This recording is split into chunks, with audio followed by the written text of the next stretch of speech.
মজাদার একটি পিঠার রেসিপি নিয়ে এসেছি। হ্যালো গাইস, আসসালামু আলাইকুম। আশা করছি সবাই ভালো আছেন। আলহামদুলিল্লাহ আমিও ভালো আছি।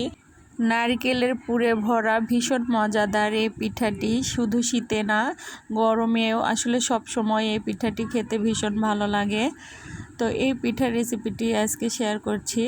নর্মাল রুটি বানানোর জন্য যেভাবে খামির তৈরি করা হয় ঠিক সেভাবে আমি চালের গুঁড়া দিয়ে একটা খামির তৈরি করে নিয়েছি। এখন এই খামিরটা খুব ভালোভাবে ময়ান দিয়ে নিব এবং এটা কয়েক ভাগে ভাগ করে নিব। আর একটা একটা করে বড় সাইজের রুটি বেলে নিব। রুটি বেলানোর জন্য সামান্য একটু চালের গুঁড়ি নিয়ে নিব। এতে করে রুটিটি ভালোভাবে বেলানো যাবে এবং বেলুনের সঙ্গে আটকে যাবে না। রুটিটি গোল হতে হবে এমন না, কারণ এটি আমি ছোট ছোট করে আবারও কেটে নিব।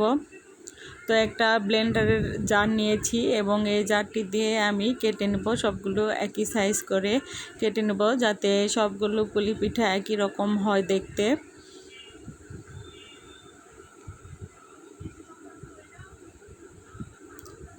তো এখানে আমি নারকেলের পুর আগে থেকে রেডি করে নিয়েছি। পুরটা আসলে আমি চিনি দিয়ে তৈরি করে নিয়েছি। এটি চাইলে কেউ গুড় দিয়ে তৈরি করে নিতে পারেন।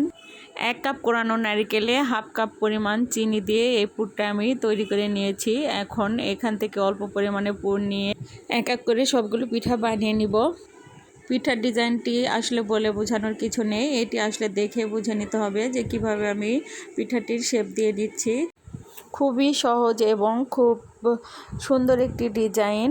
এটি ইচ্ছে করলেই যে কেউ বানিয়ে নিতে পারবে। দেখতেই পাচ্ছেন কত সুন্দর একটা ডিজাইন ক্রিয়েট হয়ে গিয়েছে। সবগুলো পিঠা আমি একইভাবে বানিয়ে নিয়েছি। এগুলো এখন ভেজে নিব। তো তার জন্য আমি একটি প্যানে তেল গরম করে নিয়েছি। তো সবগুলো এক এক করে দিয়ে দিব আর ভেজে নিব।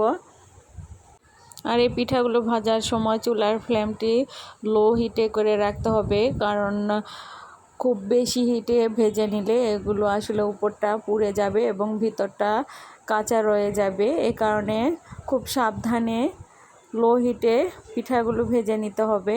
এক পাশটা হয়ে গেলে পিঠাগুলো আমি উল্টিয়ে দিব।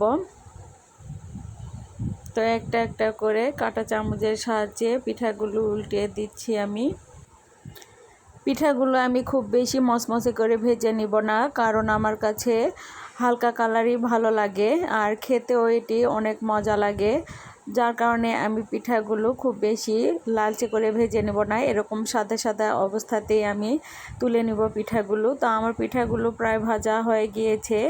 এখন পিঠাগুলো আমি তুলে নিব। তো আজকের ভিডিওটি যদি ভালো লেগে থাকে তাহলে লাইক কমেন্ট করে পাশে থাকবেন এবং ফেসবুক পেজ থেকে দেখলে পেজটিকে ফলো করে দিবেন আর ইউটিউব থেকে দেখলে চ্যানেলটিকে সাবস্ক্রাইব করে দিবেন। সবাই ভালো থাকবেন। আল্লাহ হাফেজ।